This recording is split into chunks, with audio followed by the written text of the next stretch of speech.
It's time for transfer talk.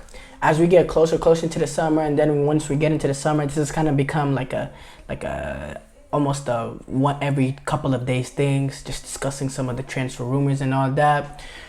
There was a report that came out. We're gonna start off with the Florian Wirtz potentially to Madrid talk. Number one, any transfer that happens with Florian Wirtz, it's gonna look like it'll happen the summer of 2025. This summer, he's come out and said he doesn't want to leave.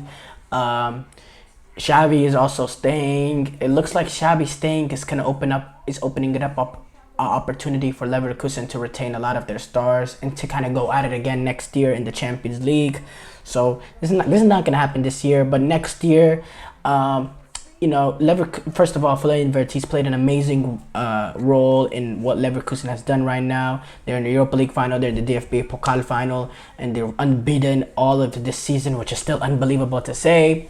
He's a brilliant midfielder. He started off a little bit more as a defensive midfielder, playing a little bit more deeper, but he's transitioned into this brilliant attacking midfielder. He has good passing range.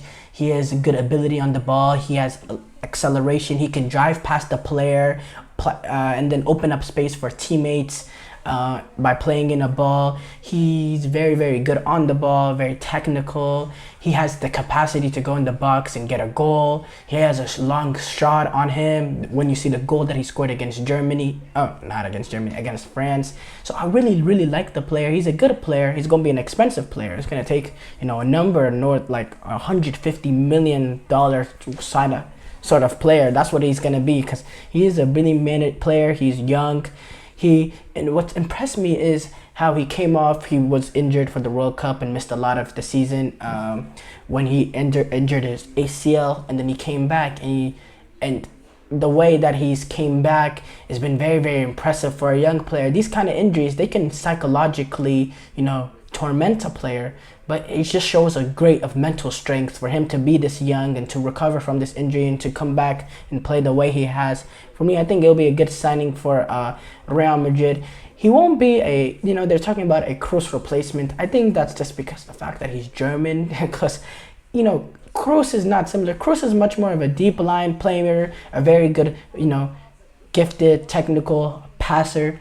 Even though Wirtz, he does have that gift of being able to play the ball, he also has the ability with pace to drive past players, to get past a man and open up space for his teammates to play in the ball and behind, to move the ball from side to side, the capacity to get the ball, get into the box and score a goal. He has a little bit more of his game than just a Toni Kroos, but Toni Kroos just does what he does very, very good. So he's not really a replacement for Toni Kroos, but he's a guy that can come in. I think he complements Bellingham really, really well. He can complement, him, Bellingham, Tchouaméni, Camavinga, they all complement each other very, very well. They're all very, very talented players. When you're very, very, very, very talented, it's easy to complement each other very well.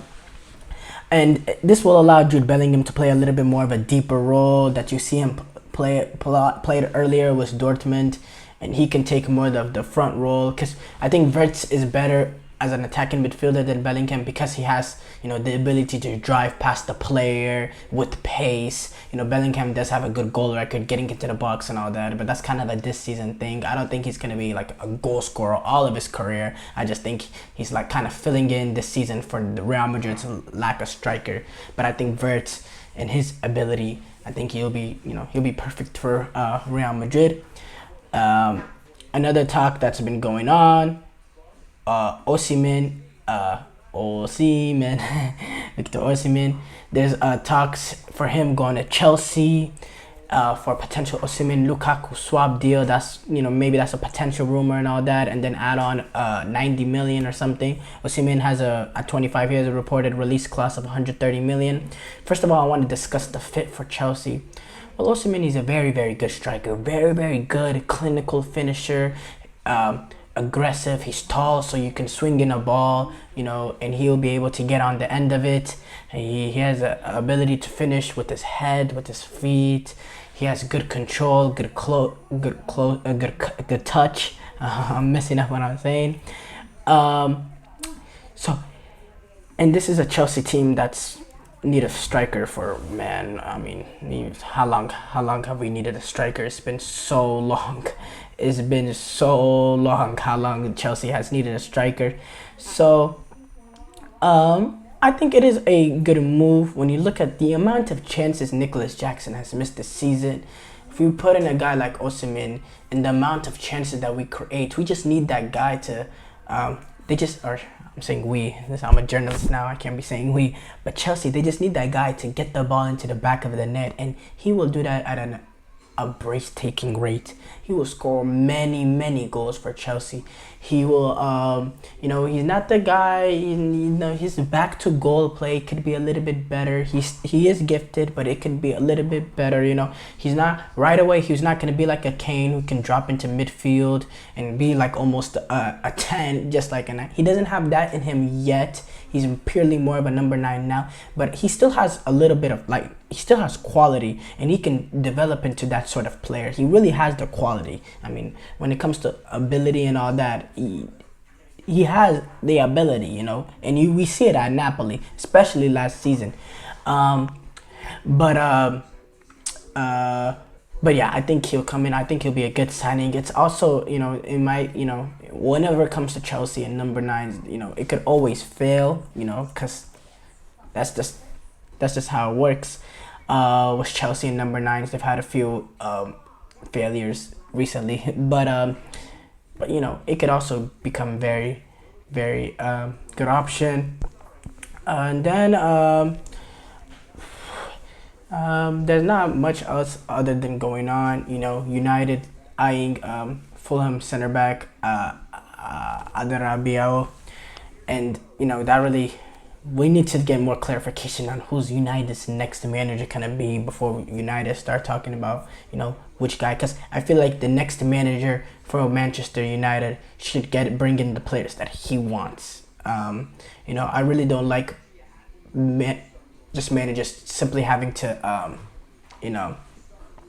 observe a team with some players that they're not really that much familiar with. But yeah, that's the end for this transfer news today. I do want to say the Premier League title race is coming down to a wire. When you look at Arsenal, Man City, Arsenal currently first place, but they also Man City have a game in hand, up 1 point, and Man City take on Fulham on Saturday, while Arsenal take on I believe Arsenal. Today, they take on Manchester United at Old Trafford. That's always going to be a tough game with Manchester United at Old Trafford. So, I am going to say this.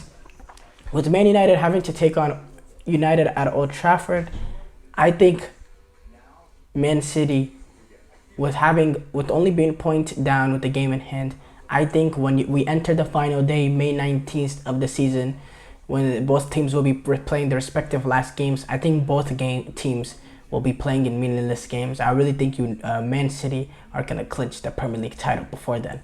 I think Arsenal are going to drop points at United just because of the fact that Old Trafford and all that. And I think City will take care of their 2 games that they play against, I believe that they play Fulham and Tottenham, a Tottenham team that are in very bad form.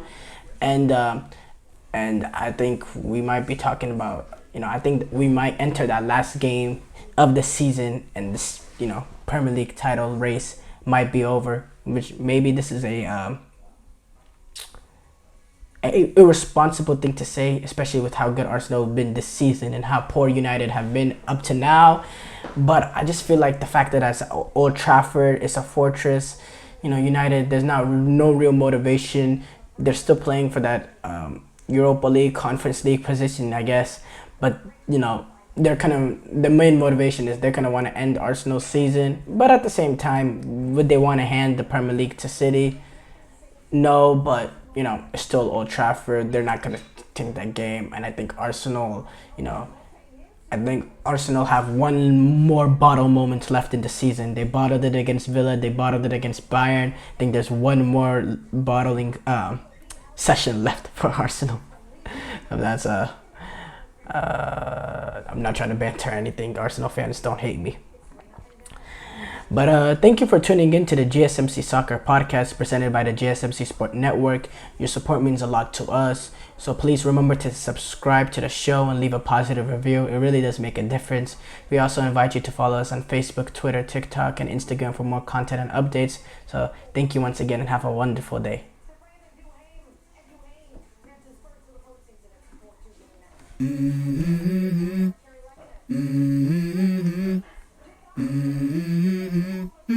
Let's go. I wake up to a little bit of